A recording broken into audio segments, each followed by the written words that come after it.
আসসালামু আলাইকুম। আজকের বাংলা নিউজে সবাইকে জানাচ্ছি স্বাগতম। শুরুতে জানাচ্ছি বিশ্ব আলোচিত খবরের সংবাদ শিরোনাম। আজকের বাংলা নিউজের সাথেই থাকুন। একটি মার্কায় বেহেশতের গ্যারান্টি, প্রতারণা ছাড়া কিছু নয় জানিয়েছেন আমানুল্লাহ।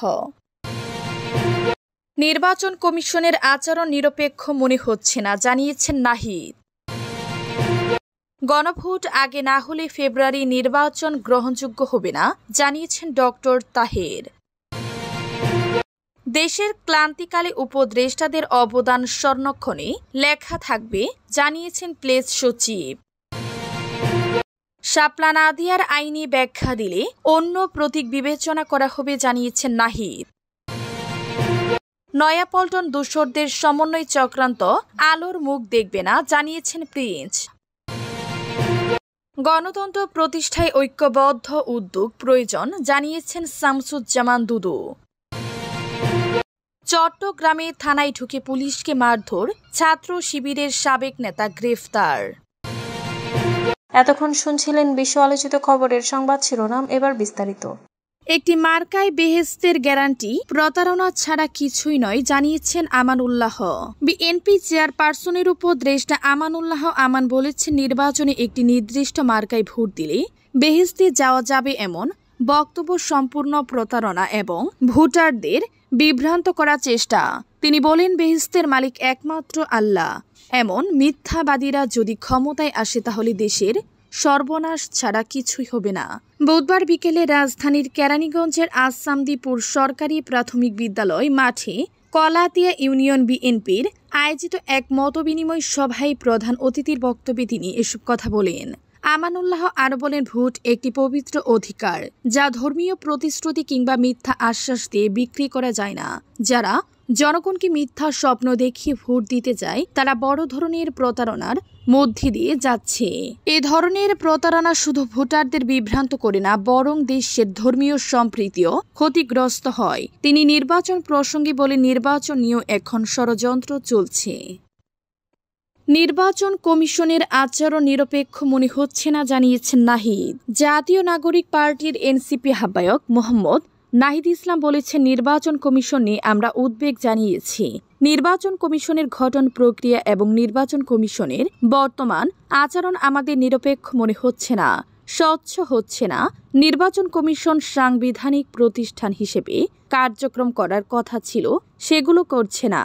বুধবার সন্ধ্যা 6:30টায় রাষ্ট্রীয় অতিথি ভবন যমুনায় প্রধান উপদেষ্টার সঙ্গে বৈঠক শেষে সাংবাদিকদের তিনি এসব কথা বলেন।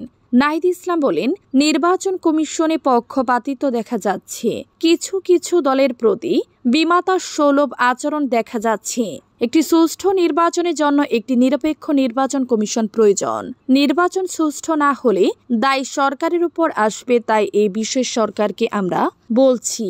আমরা মনে করি এই মুহূর্তে নির্বাচন কমিশন পুনর্গঠন প্রয়োজন। নাহিদ ইসলাম বলেন, আমরা জুলাই সনদ নিয়ে কথা বলেছি। জুলাই সনদ স্বাক্ষর অনুষ্ঠান আয়োজিত হয়েছে এবং এনসিপি সেখানে অংশগ্রহণ করেনি। ফলে আমরা আমাদের অবস্থান সরকারের কাছে তুলে ধরেছি। গণভোট আগে না হলে ফেব্রুয়ারি নির্বাচন গ্রহণযোগ্য হবে না জানিয়েছেন ডক্টর তাহের। জাতীয় নির্বাচনের আগে গণভোট আয়োজন না করলে আগামী বছরের ফেব্রুয়ারিতে অনুষ্ঠিত নির্বাচন গ্রহণযোগ্য হবে না বলে মন্তব্য করেছেন জামায়াতে ইসলামীর নায়েবে আমির ডাক্তার সৈয়দ আবদুল্লাহ মোহাম্মদ তাহের। বুধবার 22 অক্টোবর সন্ধ্যায় রাষ্ট্রীয় অতিথি ভবন যমুনায় প্রধান উপদেষ্টা ডক্টর মোহাম্মদ ইউনূসের সঙ্গে বৈঠক শেষে সংবাদ ব্রিফিংয়ে তিনি কথা বলেন। তাহের বলেন, গণভোট জাতীয় নির্বাচনের মৌলিক ভিত্তি, এটি আগে হওয়া জরুরি। এদিকে নির্বাচন ও গণভোট হলে আইনগত জটিলতা সৃষ্টি হবে, তাই আমরা চাই নভেম্বরের শেষ দিকে গণভোট অনুষ্ঠিত হোক। এরপর নির্বাচন নিয়ে পর্যাপ্ত সময় থাকবে।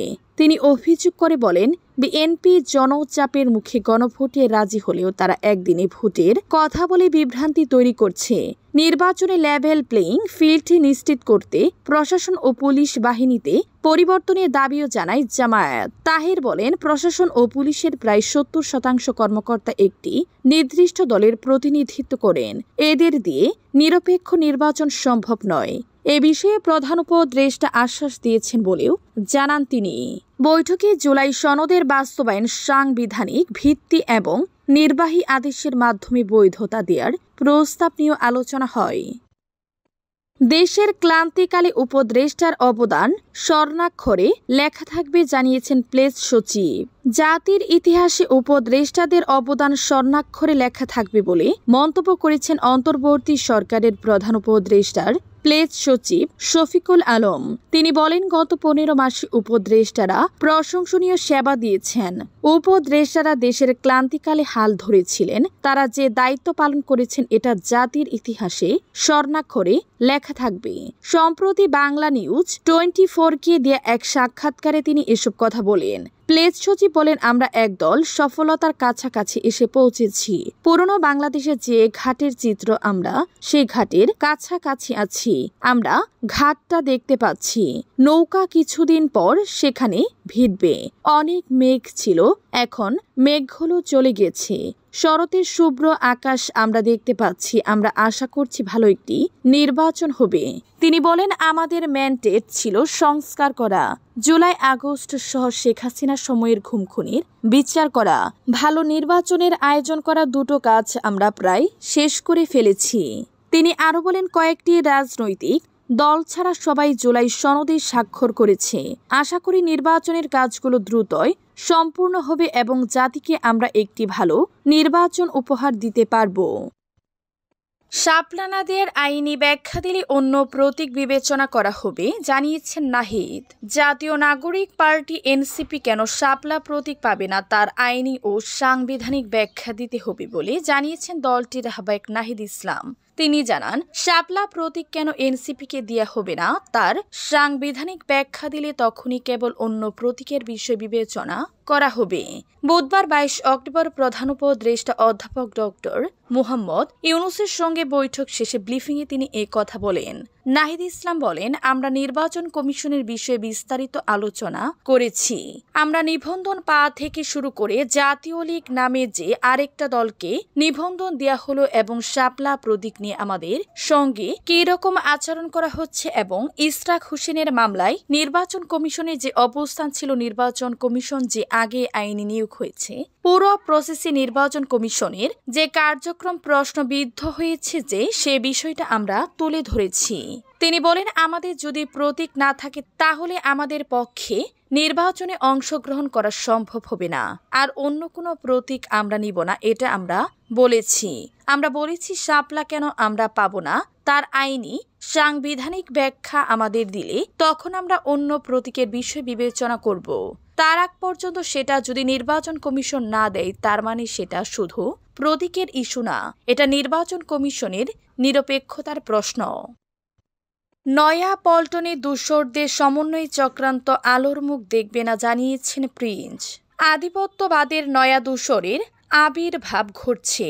নয়া ও পুরাতন দূষরদের সমন্বয় চক্রান্ত আলোর মুখ দেখবে বলেই মন্তব্য করেছেন বিএনপির যুগ্ম মহাসচিব সৈয়দ এমরান সালেহ প্রিন্স।